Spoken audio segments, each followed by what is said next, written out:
Welcome everyone to the Highball Advisors Railroad Retirement Whiteboard. My name is John McNamara of Highball Advisors, and today what I want to talk about is, maybe if you see this video in 6 months it will seem kind of irrelevant, but we're just going to talk about the options for relief that railroaders can get with the virus going on, ravaging through the country and the world. So the U.S. government has come up with some relief mechanisms that to help you guys get through these next 3-4 months, however long it's going to be.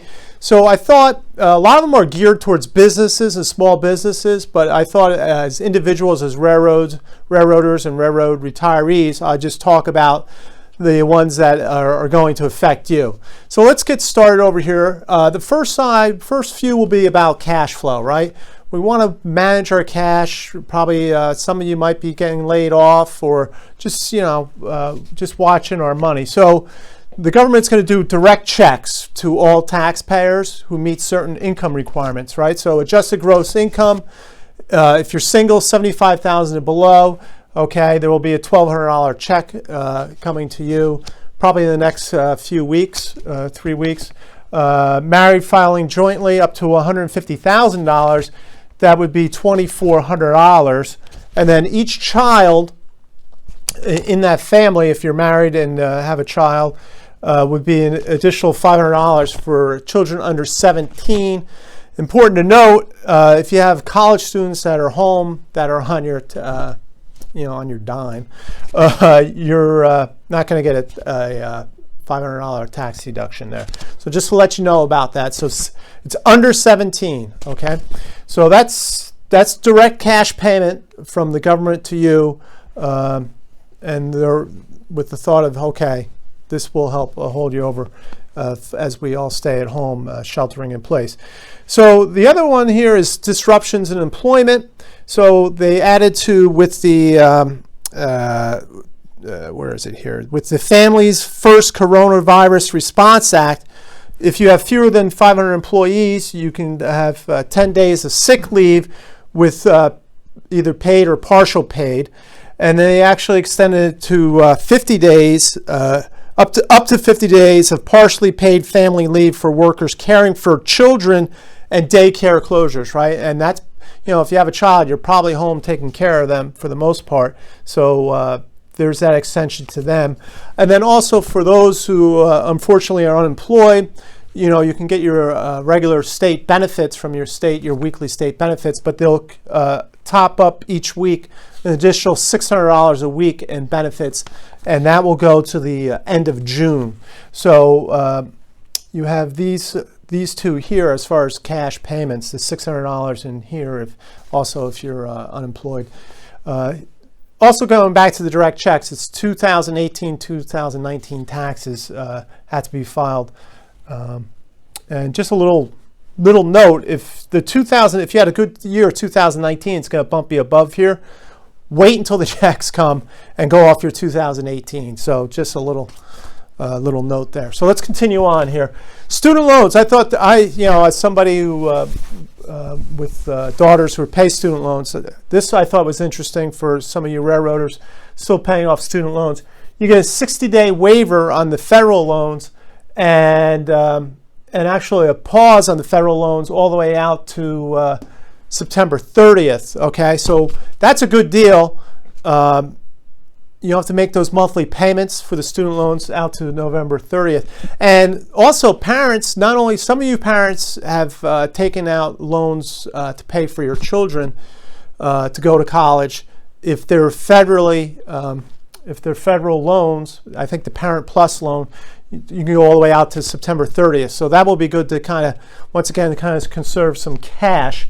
Also, this is interesting one year. I don't know, maybe some of you can bring it up with your employers, is the employer can make a contribution to you, let's say a benefit of $5,250 tax-free in 2020. That'll go right to your student loan, tax-free. So that's not income to you. They make that benefit to you, right? You're not paying any taxes on it. It goes right to the loan. So that's a one-time only, and maybe that's what we're seeing in the future. I wouldn't be surprised if something like this goes away, kind of that 401k, education 401k type thing to kind of try to bring down some of these people's student loans. We'll keep an eye on that, but I think that's a trial balloon. And then we look at retirement accounts. Okay, obviously not a big fan of tapping those retirement accounts, but you know, sometimes they might be necessary. So they waived the 10% penalty up to $100,000. So what is the 10% penalty, right? If you take out money out of a retirement account before, I think 59 and a half, there's going to be a 10% penalty in addition to the ordinary income tax you would have to pay on the tax-deferred retirement account. But the good part on that, though, is that you can take that income over 3 years. So let's say if you take, I'm going to need $50,000 to tide me over for the rest of the year. You can take that over. So that won't be $50,000 of income tax in 2020.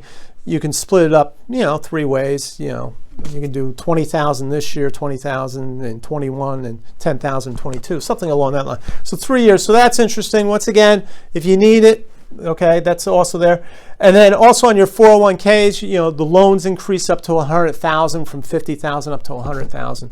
So that's also there. Also, this is ripcord stuff. You want to, if it's an emergency, pull it right before you tap those retirement accounts. Let's continue on. Retirees, okay, railroad retirees. You're also right. You guys pay income. You're also eligible for direct checks, but some of you will have those required minimum distributions. There are none in. You don't have to take that in 2020. You can just let that sit there.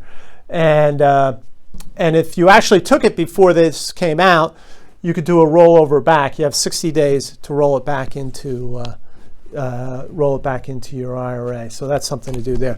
And then as far as taxes, finally the tax on the tax planning, it's got extended out to July 15th to do your taxes. And so what that also does is, those IRA contributions, right? Traditional IRAs, Roth IRAs, that also gets extended out to July 15th for that's for the 2019 contributions. So you have quite a few more months there to think about that. And I'm a big fan of always taking when you can pay less taxes. So if you can between now and July 15th scrounge up some money to fund those retirement accounts, please do. It's a great deal. So I wanted to get this out. I know some of you are struggling, and I think the government did the right thing. They're stepping up, trying to help everybody out, as they, shelter everybody in place, and we all understand that, and we're all making big sacrifices for sure. But anyway, if you have any questions, please reach out to me. I'll try to help you in these trying times. No problem. Also, check out my YouTube channel. Subscribe to that. I'll be putting up some more videos and along that line. In the meantime, everyone, as I always end, seems more relevant now than ever. Please stay safe, stay on track, and take care. So long, everybody.